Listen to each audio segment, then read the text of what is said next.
ny fitiavako mimoza, ny fitiavako mimoza. Kanefa ratsy tianao dia avereno ay, ny fitiavako mimoza.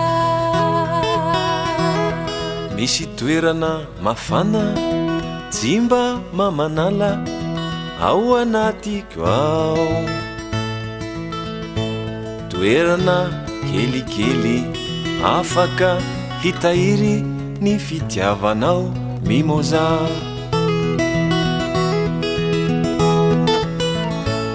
Manimanitra daholo izay lalovanao, misy fofom-boninkazo, voninkazo mimoza. Andao fa hoentiko anao, fa leo rahitanao ilay isa mimoza. Lay toerana faleako efa nanamboarako trano kely mimoza. Ny andro efa hariva, jimba fantantsika ato anaty trano kelinao. Ny afo manazava dia manome hafanana mimoza.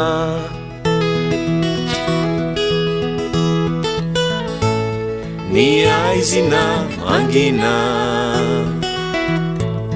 efa manery antsika, handao ty trano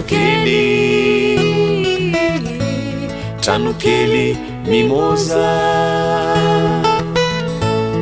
Ny aizina mangina efa manery antsika, handao ty trano